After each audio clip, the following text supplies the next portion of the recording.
Welcome back to the workshop. Following on from the context presentation and the excellent presentation on the basics of humanitarian law, we're now going to invite John Drimmer, who is very much part of the Secretariat of the Voluntary Principles Initiative. And I'll let John explain in detail, but John's going to attempt to really encompass all the aspects of the voluntary principles and the role of the initiative in one presentation. And then tomorrow we'll hopefully talk a little bit more about how countries like Mozambique, businesses and non-governmental organizations can become members of the Voluntary Principles Initiative. John, welcome. Early morning on the east coast of the United States of America. Thank you very much for joining us today, and over to you, sir, for the presentation.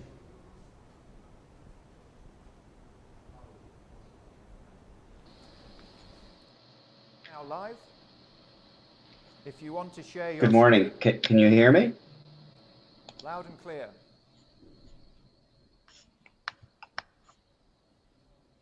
Are you able to hear me? We are able to hear you, John. Yes, Jonathan. Terrific. And do you want me to present my deck, or would you like to present it for me? Yours, please, John.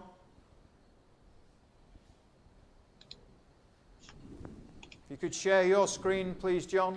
Well, why don't I go ahead and get started then? And happy to present my deck while I let me just pull it up.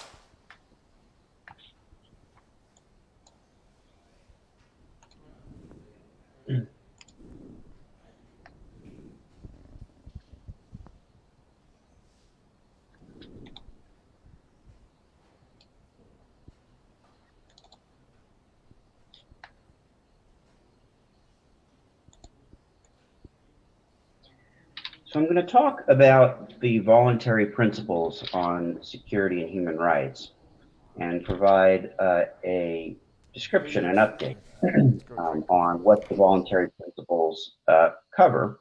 I'll talk a little bit about their history. I'll talk a little bit about their core content. I'll talk a little bit about the difference between the voluntary principles themselves and the Voluntary Principles Initiative, and plenty of time for questions at the end. So to start, and here is a description of what we'll cover today, finishing a little bit with where the voluntary principles are and where they're ultimately going, the principles and the initiative.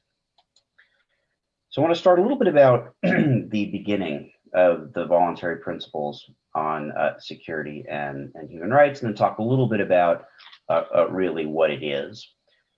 So the VPs began in 2000, about a little bit more than 20 years ago, as a number of leading governments and companies and NGOs came together to identify a series of practices that relate to security and human rights. It arose out of a number of incidents among leading extractive companies, oil, gas, and mining in developing countries and countries around the world.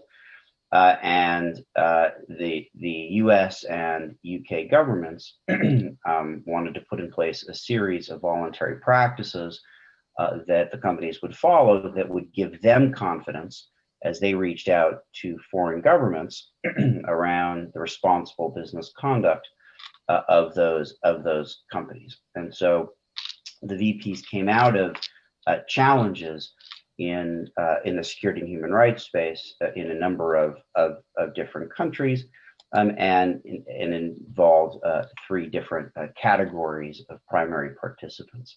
Since that time, over the last 20 years, it's become the leading soft law initiative on security and human rights, and really one of the most well-known and respected multi-stakeholder initiatives that continues today. It is followed, and we'll talk about this, by not only extractive companies, oil, gas, and mining, but it's been adopted as a framework by companies in a number of other sectors as well. And as we talk about the Voluntary Principles Initiative, the group that's come together to assist in engagement and identification of best practices started to expand into other sectors as well. So that's largely how the VPs came about, and we'll talk about the three categories in some detail in just a moment. There are three different elements to the voluntary principles themselves. There's risk assessments, identifying potential abuses, identifying risks of security-related challenges.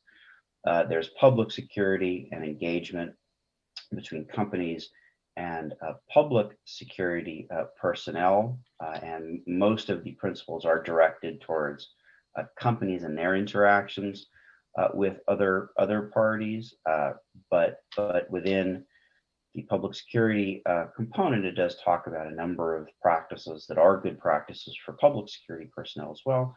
And then finally, private security and how companies should be thinking about their own private security personnel and private security providers, their contractors.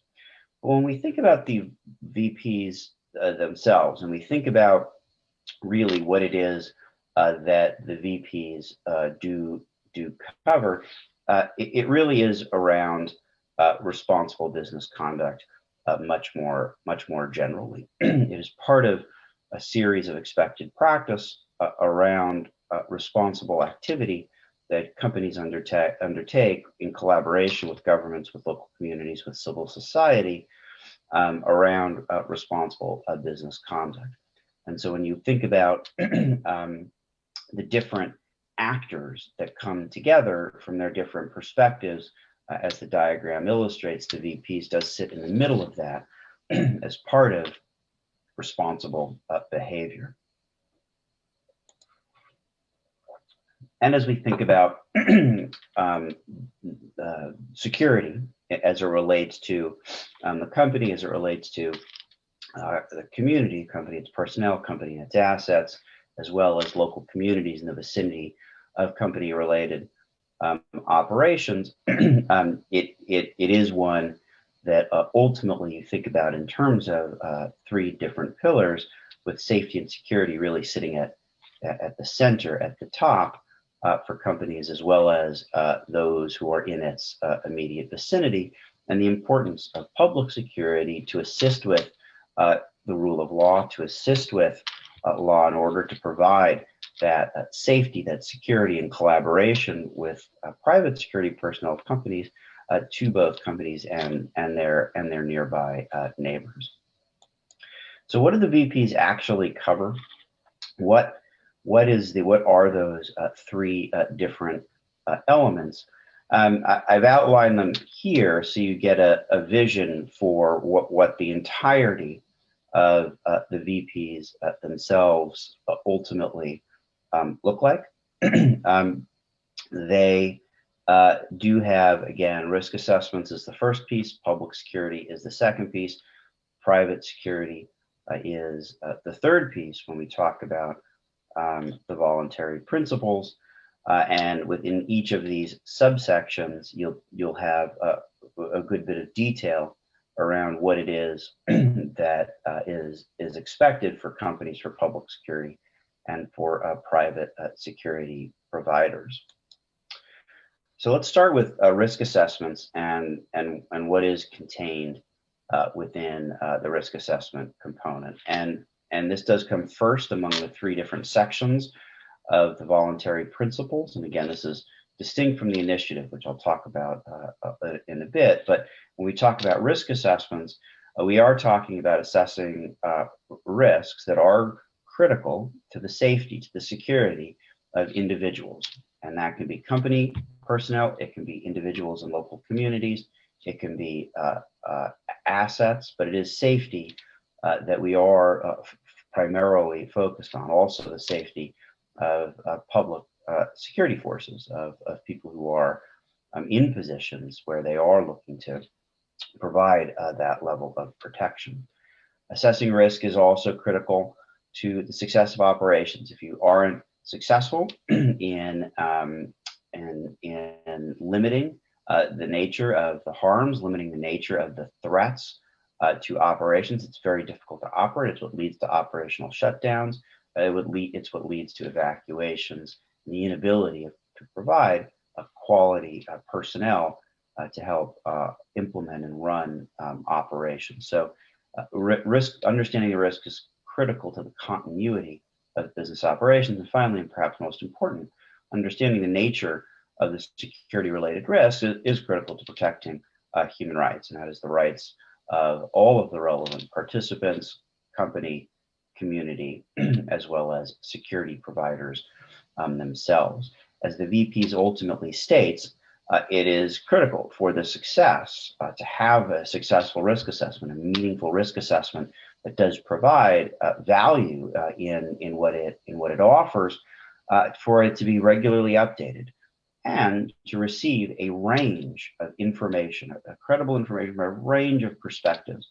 So that would be not just going and talking to people at the company, but it would also be engaging with community members, with civil society, with government, and with others who can provide different perspectives on the nature of the various components that go into a risk assessment to understand really what the relevant risks are. So in the risk assessment section of the voluntary principles, there are 6 different components. It's important to note that these are minimums. And as they were written 20 years ago, at a point where the business and human rights movement was really still in its earliest stages, one might logically update this, and most companies do update this with additional factors, such as specifically identifying vulnerable populations, individuals who might be most at risk. But here are the 6 that are within the voluntary principles themselves. So the first is identifying security related risks. And within that, it's really quite important to look, as the VPs talks about, for political risks, for economic risks, for risks that come from different civil or social factors. And this is really, again, the first component as we think about conducting relevant risk assessments. The second is looking at the potential for violence. And in particular, as we think about, and to some extent, all of these do relate to the potential for violence. But here we are looking more at where are there past patterns of violence. And this isn't necessarily what you would think of as conflict in a war or international or domestic conflict standpoint. This can be even local activities, local and sporadic violence between companies or in the vicinity of company operators, between companies and communities, in communities that are surrounding companies. So this could be crime as well as more sustained violence, as international humanitarian law tends to cover. It also involves looking at relevant human rights records, the human rights records of public security, of private security, of paramilitaries, of local law enforcement, of all who are providing security to the site or to the local community. The fourth is the rule of law, and it goes to the local prosecuting authority and the judiciary's capacity ultimately to deliver and to ensure accountability. An important element when we think about relevant risks, that's what builds trust, that's what builds confidence in local communities, the ability, the rule of law. It's an important element as you think about relevant security and human rights risks, and it's covered as the fourth component of the voluntary principles themselves. The fifth is a conflict analysis. And really at its core, what it's asking for is a root cause analysis of relevant conflicts. Effectively, what are the root causes, but also the level of to which international human rights standards are ultimately being followed. So it gets into the root cause, the nature of conflicts, and the level of adherence to human rights standards. And the sixth category relates to weaponry and risks associated with the transfer of lethal and non-lethal equipment by companies to security providers. And again, these risk assessments are coming from the company standpoint, and they look at the extent to which equipment that companies are sharing with, providing, and supporting public security with are being used in a way that's consistent with ultimately what was intended and what risks exist in connection with those transfers. And as a general practice, for instance, companies are discouraged from providing hard munitions to public security.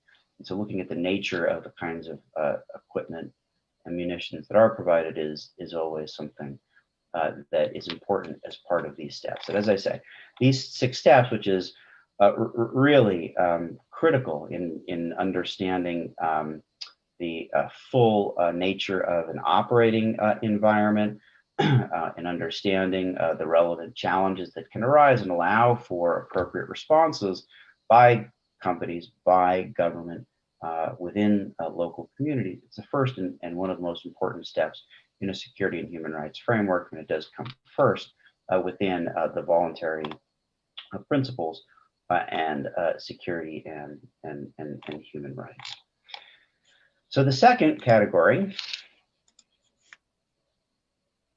and hang on 1 second, is public security and the interaction between companies and public security providers. And while the VPs recognize that governments do have the primary role of maintaining law and order, it's obviously a critical component of any government to provide law and order in to communities, to businesses that are operating within countries.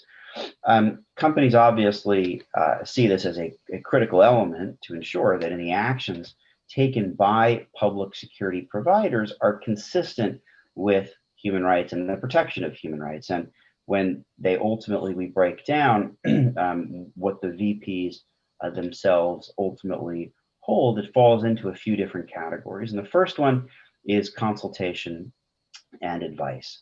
And it talks about companies and public security engaging regularly, having regular dialogues to understand that communication, going back and forth, the sharing of information, the sharing of details, the sharing of potential security risks, and even sometimes operations that allows for, again, the protection of human rights and the provision of security to protect individuals. So regular dialogue, structured meetings, but also consultation, besides just any individual company and the government, but larger consultations with other companies who also are operating in the area, operating in the space, consultations with, and this is again focused from a company perspective on home governments, their home governments, if they're foreign companies, if they're overseas companies, as well as other members, other entities within host governments,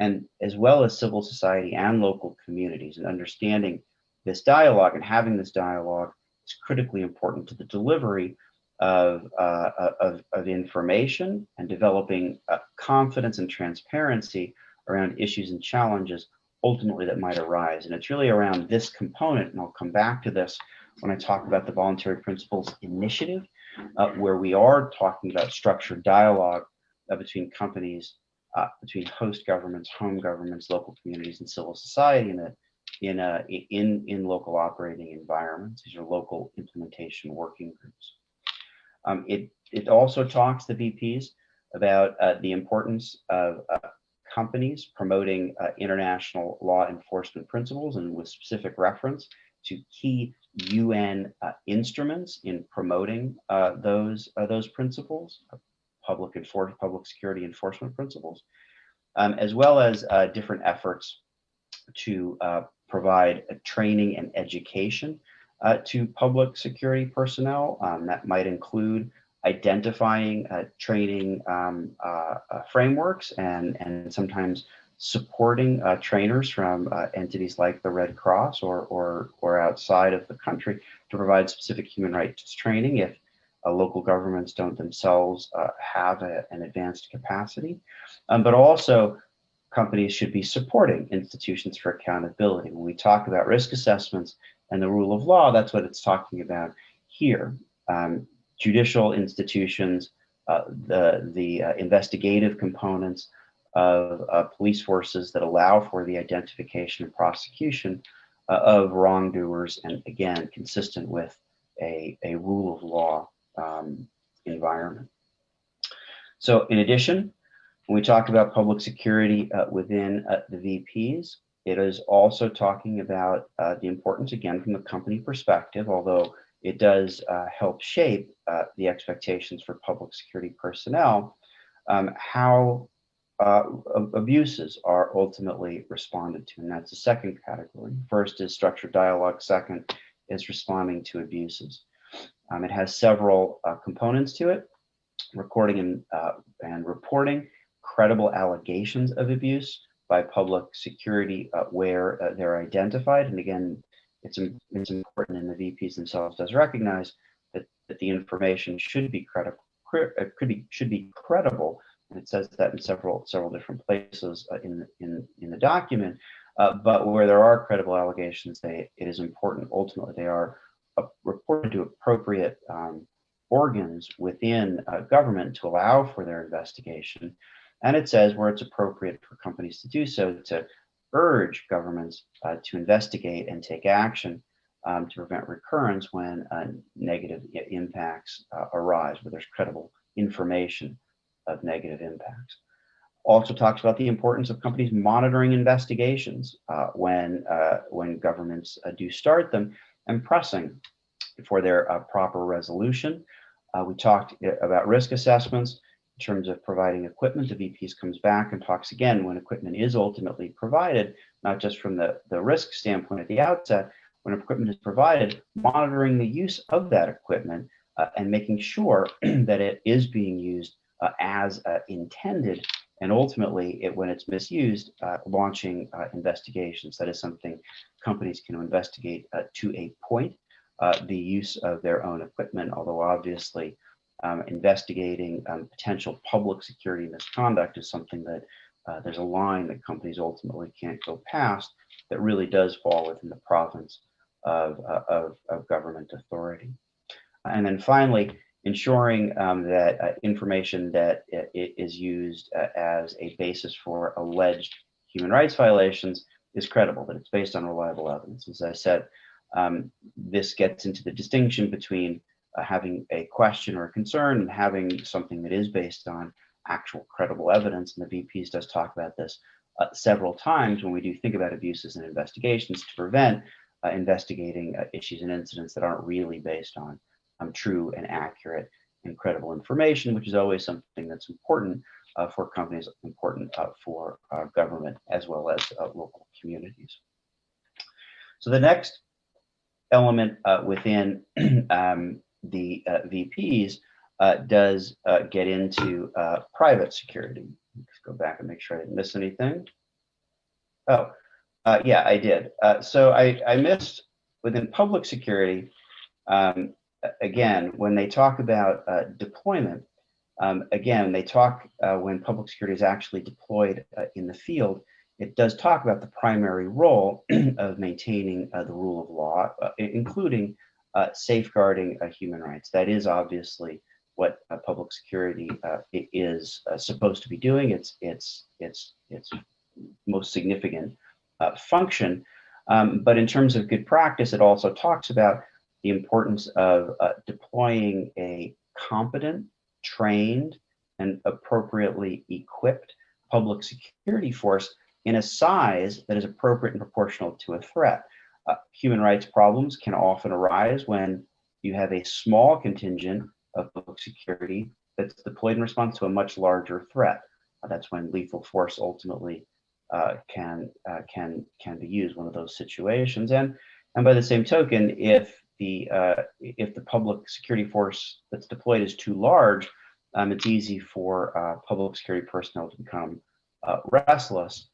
And so you want to right size the level of deployment, and again, make sure they are trained, make sure that they are properly equipped.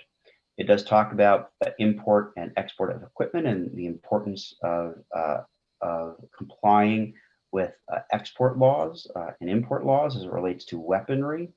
In the United States, it's the ITAR regime, and each country will have its own different legal regime as it relates to the import and export of weaponry. It talks as well about companies using their influence to make sure that individuals who are credibly implicated in human rights abuses are not providing security services in the vicinity of an operation. It also talks about companies using their influence to try to limit, and this is again with public security, force situations that's strictly necessary and proportional to the threat. And finally, it talks about companies using their influence to prevent violation of rights in certain situations where violations and violence have tended to occur, and that can be during protests while community members are exercising the right to freedom of assembly. Workers might be collectively bargaining or protesting other related rights. So it is conscious about some of the situations where negative human rights impacts have occurred in the past at the hands of public security. And finally, it does talk about where force is ultimately used, the importance of reporting the situation to authorities and providing medical aid to individuals involved. And that might be security personnel, it might be individuals who are credibly implicated. If they're injured, providing aid, it might be witnesses and bystanders, but the importance of providing medical aid to those who are injured in the course of security related violence.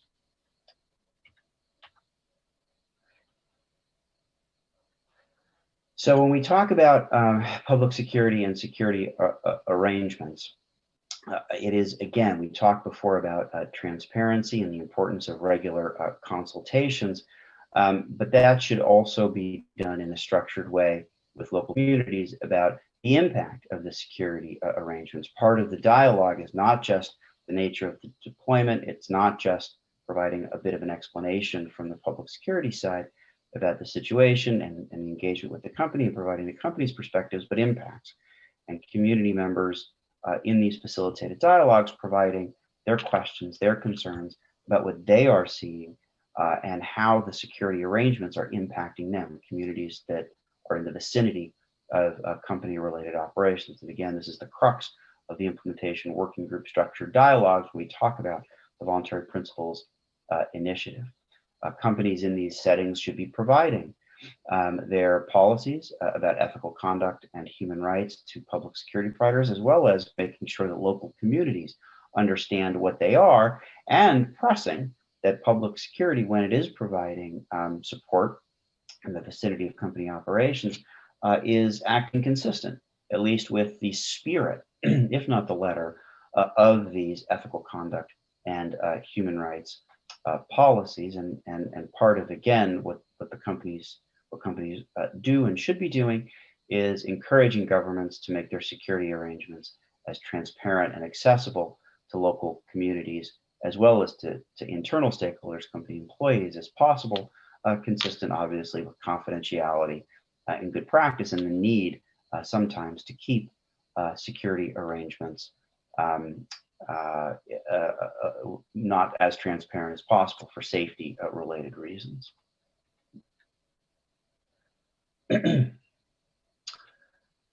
So when we then talk about private security, we start with the importance with private security personnel of policies and procedures. And again, now we're moving into the third element of the voluntary principles. You have risk assessments, you have public security, and now we move into private security. And the first thing it really talks about in private security is the importance of companies and private security providers both having certain policies and procedures. And most significant is policies and procedures that effectively require security personnel, private security personnel, to observe the policies of the company, whether it's the extractive company or it's the private security provider, regarding ethical conduct and human rights, as well as following the law, following professional standards, and otherwise adhering to international humanitarian law and human rights law that does apply specifically to their situation. Always critical specifically to have policies, procedures around conduct and the use of force and monitoring how force ultimately is used, whether it's the company doing it, whether it's independent third parties that many people ultimately rely on to monitor how force is used in practice. There should be policies and procedures when abuses are identified for how they are investigated. Often they involve reporting and escalation, as well as some level of independence as they relate to investigation, so that private security shouldn't be investigating themselves. There might be a separate investigative arm. There should be policies and procedures for use of force that ultimately are practiced in the field and allow for situational training as well. The VPs also talks about the importance of vetting private security providers, much as we talked about with public security, using influence not to have individuals credibly implicated in violations assigned to provide security in the vicinity of company operations. The same is true for private. Conducting vetting to make sure that there isn't a negative past for private security providers. And that also might include during their tenure when they're former public security providers as well. Consulting and monitoring private security companies, PSCs, to ensure that they are following their obligations. So when it isn't company-related personnel, monitoring private security companies. It does as well talk about having local providers, local security personnel who are from local areas, so they understand the nuances and challenges of providing security in that vicinity. That can come with some level of risk, but at the same time, it is critically important to understand the culture and nuance in which security is being provided. And it also helps establish a more affirmative dialogue with local community members when it is ultimately done effectively. There's a lot that's talked about in terms of contract terms within the voluntary principles and what should be in contracts with private security companies. That includes termination provisions where there are abuses and other factors as well should be incorporated into contracts. And it's no surprise that it also talks about the VPs, the importance of training for private security, that it's fulsome, that it's appropriate, that includes international human rights norms, that it does include field training so that ultimately the principles are understood in practice.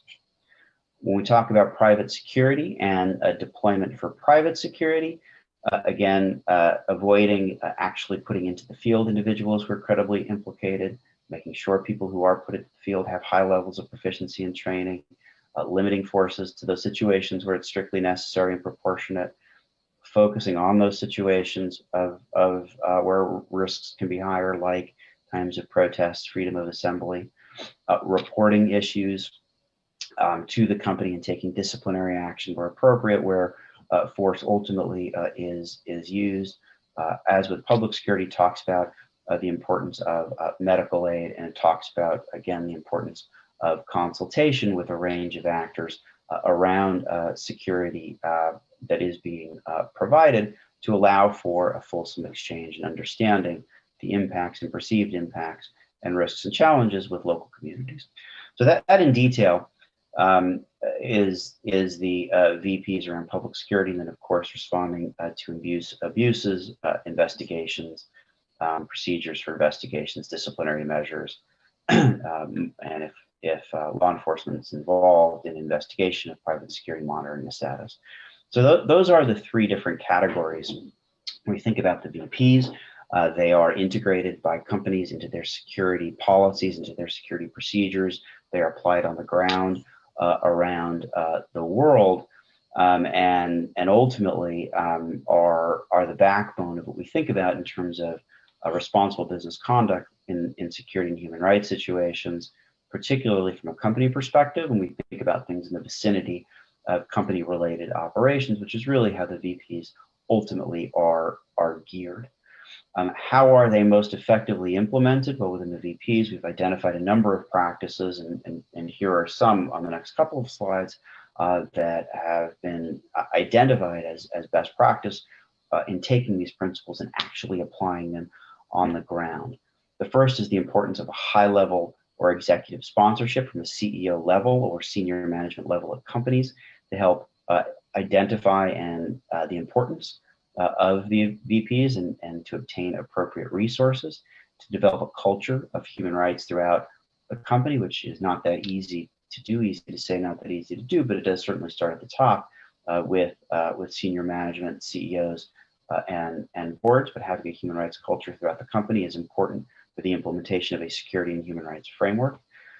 Building confidence in local communities. We talked a lot in the last couple of slides about engagement with local communities and confidence in local communities and trust in local communities and dialogue through transparency and engagement, incredibly important for the successful implementation of the VPs. Embedding the VPs in private security contracts, in support agreements between companies and public security. Formalizing the nature of the commitments, the expectations, the responsibilities, the respective responsibilities, very important in terms of successful VPs implementation, and particular around training and equipment, and making sure that public security, not only in terms we talk about proportional threat and the size of the deployment, but also that the equipment that public security is provided is appropriate for the situation. So having riot gear in the situation where you are facing riots, having less than lethals and not just lethals to allow for escalating use of force, incredibly important on the equipment side, as well as the size of deployment. One of the issues we do certainly see when we talk about training, I'll talk about it again in a second, may as well reference it now, is that when military are provided to civilian policing functions, understanding the difference between civilian policing and between military occupation and military usage when it comes to things like the identification of appropriate targets and use of force. VPs for companies, integrating them into their company management systems, embedding them in their policies and procedures, regular training, regular reminders of the VPs on a daily basis. Also integrating them into management of social issues, so community relations policies, procedures, and frameworks. Having clear internal guidelines to deal with issues, deal with abuses, having grievance mechanisms for communities when they do see public or private security potentially engaging in conduct that isn't consistent with either good practice or safety or human rights norms. Having transparency, again, critically important when we think about implementation best practice. When we talk about governments, and again, the things that have been most successful, when we talk about the VPs, again, there's a government component as well as companies and civil society. The importance of vetting public security personnel, make sure they are credibly trained and don't have negative histories in their past. A lot of training starting at induction, sometimes with third parties from, for instance, the International Red Cross, consistently reminding public security personnel about human rights training, human rights related issues, providing clear disciplinary measures, clear instructions. We talked a little bit about appropriate equipment and proportional size of deployments, monitoring conduct We've also found frequently that rotating public security is periodically is a good idea. Avoids some of the social ills from public security being in one place too long around corruption and other issues like that. There are a number of tools that the VPs also has identified, and the VPI has identified, as I'm starting to make a transition now from the principles themselves and good practice with the principles into the voluntary principles initiative. Again, the group of about 65 participants that engages around best practice with implementation, shared learning with the VPs. One of the tools, when we talk about the importance of contracting, has to do with model clauses between companies and governments around MOUs and security that ultimately is provided. So this is one tool, again, on the VPI website. When we talk about other potential tools, they can include tools around training, best practices on training, and there's a lengthy 4-day training course that is included on the VP's website. It's incredibly thorough. Wouldn't say that this is necessarily all the training that public or private security needs, but these are the basics of the voluntary principles. And again, it's a multi-day training also on the website of the VPs. There are a number of implementation tools. We talk about best practice in the context of implementation, and there are a number of tools, again, on the VP's website that are designed to help companies with VPs related implementation, developed by a wide different range of actors. Also tools around key performance indicators, auditing to assess the extent to which the VPs really is being implemented as understood, issues around reporting and transparency and best practices there. All these tools are on the VP's website. And this is a little bit more on the audit protocol and how audits ultimately can be conducted. And it's a very good way to back into effective implementation and what should, on a granular level, be implemented on the ground through the assessment of whether auditing is really effective. And again, when we think about the voluntary principles and following the principles versus the initiative itself, most companies, most governments are not part of the initiative. The UPI itself does provide real benefits. It does help sharing information in a confidential setting about addressing security-related dilemmas that are intractable and often defy easy responses. Important for building a reservoir of relationships for when issues and challenges arise, to be able to call on actors from a range of different perspectives to help identify solutions to these incredibly difficult and ongoing challenges that we do see cyclically, periodically, and time again. So again, participating in the initiative does provide real and tangible benefits for companies, for governments, as well as for civil society. And as I indicated at the outset, it is composed of senior extractive companies as well as global NGOs, about 12, 13 leading governments, as well as a number of key observers like the IFC, like the Red Cross, like DCAF, and others. I mentioned before the importance of local implementation working groups, and talked a little bit about dialogue and how those structured dialogues work under the structure of the VPs themselves within the voluntary principles initiative.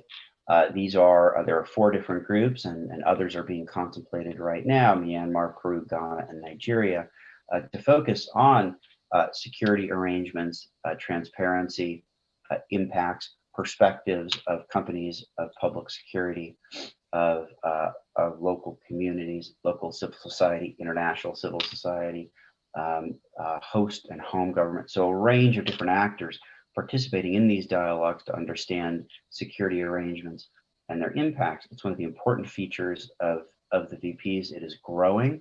And this is an area ultimately where a working group in Mozambique certainly would be feasible even outside of the VPs, although ultimately one day perhaps there could be migration into the VPs if Mozambique does choose to become a member of the government pillar. When we do think about other elements of the VPs, we think about leadership and providing these best practice tools and participating in the development of these tools that allow for best practice. I mentioned some of the tools before. Right now, the VPI itself is thinking about branching outside of extractives. It's already started in getting into agribusiness and global farming and some other sectors besides just oil, gas, and mining that face similar security challenges to those of extractive companies. And then a final point, we've been thinking about this more recently, evolving standards as we move in places like Europe to mandatory human rights due diligence, which includes not just assessment of risks, but also the identification of mitigating measures for risks. When we talk about security and human rights, the VPs may very well no longer be voluntary. It may be more in a category of expected in terms of implementation, and the importance of the VPI in identifying best practice, in identifying how security and human rights frameworks may ultimately work within a much wider range of companies besides those that currently implement it. That may very well end up being the future as we move to an era of mandatory diligence, which does include mitigating measures around human rights related issues. Final issue in the future that we're thinking about is how the VPs can have a greater role in supply chains, again, consistent with some of the global trends we are seeing on the human rights side in terms of supply chain due diligence, modern slavery acts, and otherwise where human rights and security do very much come together. So that is the VPs 101, and certainly happy at this point to take questions. And I do see there are a few in the Q&A box. So one question does have to do with children's rights. Let me address that. So when we think about vulnerable populations, one of the areas, frankly, that has been weakest within the VPs has been around identifying how the VPs can apply in situations that do involve vulnerable populations. And that might be national minorities, it might be religious minorities, it might be youth and children, it might be families and women, depending on the specific situation.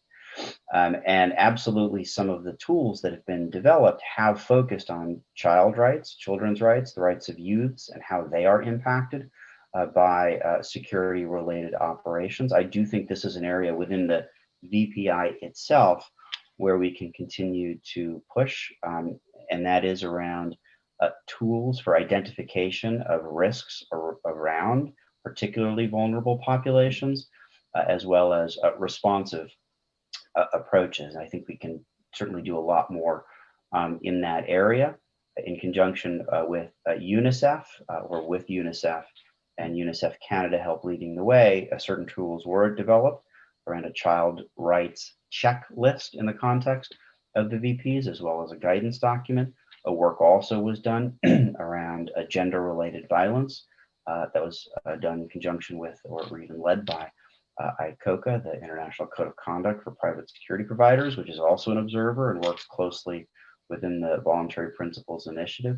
But no question, when we think about youths and children, we think about other vulnerable populations, it is a gap in the VPs. It's not mentioned in the VPs, and it is not only critically important, it may be among the most important issues when we do think about security and human rights frameworks and effective implementation of the VPs. So thank you for raising the question. It is a good one. I think that is it in terms of the questions in the chat box. Richard, Adriano, I'll certainly hand it back to you to help facilitate any further dialogue and Q&A. Muito obrigado, Jonathan Drima, por esta apresentação neste importantíssimo workshop sobre negócios, segurança e direitos humanos em Cabo Delgado. Este é o workshop de Maputo. Chegados a esta parte, queremos, em primeiro lugar, reiterar o nosso pedido de desculpas pelos problemas técnicos que tivemos no início de manhã. Estão já ultrapassados. Vamos continuar firmes neste importantíssimo evento. Chegamos ao fim. Há questões que estão sendo colocadas e queremos encorajar que muito mais questões sejam colocadas por escrito para que o grupo possa responder e possa continuar o engajamento com os nossos queridos e amigos participantes, parceiros e os demais stakeholders nesta importante iniciativa. E também queríamos recordar que o evento amanhã continua a iniciar às 10 horas, hora de Maputo, para apresentar as notas conclusivas do dia de hoje e fechar o evento. Gostaria de chamar o meu amigo, o coronel que está conosco. Meu amigo coronel Mukamisa está aí? Coronel Mukamisa?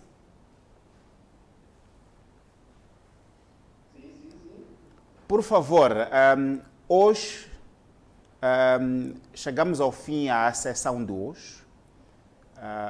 A sessão de hoje era muito mais teórica, a de amanhã é que é hands-on, como se costuma dizer. Vossa Excelência e eu vamos ter um papel muito importante. Então, chegados a esta parte, para fechar a parte de hoje, gostaria de o convidar a dizer algumas palavras em forma de encerramento para que possamos descansar, para retomarmos amanhã pontualmente às 10 horas. Consigo, Coronel Mukamisa.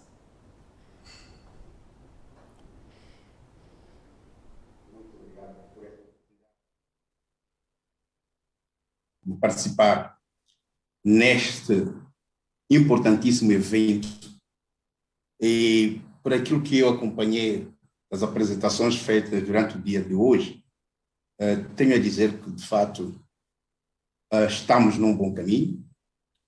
Os oradores apresentaram de forma muito clara aquilo que são os princípios voluntários, não é?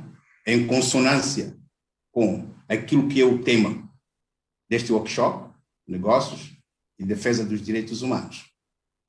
E o outro, porém, é de que, de fato, nós precisamos de eventos como estes, porque, parecendo que não, é uma coisa, não digo nova, não é? Já está há 21 anos, mas no nosso país só nos aparece com este advento da edificação do grande empreendimento no norte do país e com a eclosão deste conflito armado. E trazem estas novas abordagens.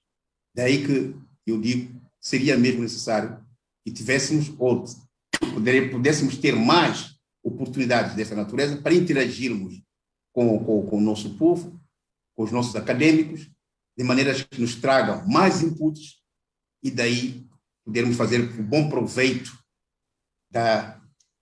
no sentido literal da palavra e a boa implementação destes princípios, que também é um princípio que norteia a nossa política de defesa, defender os direitos humanos em qualquer parte do país, em qualquer setor de atividades.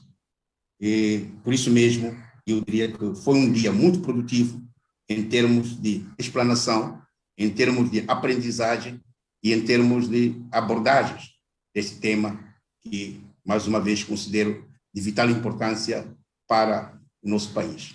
Muito obrigado.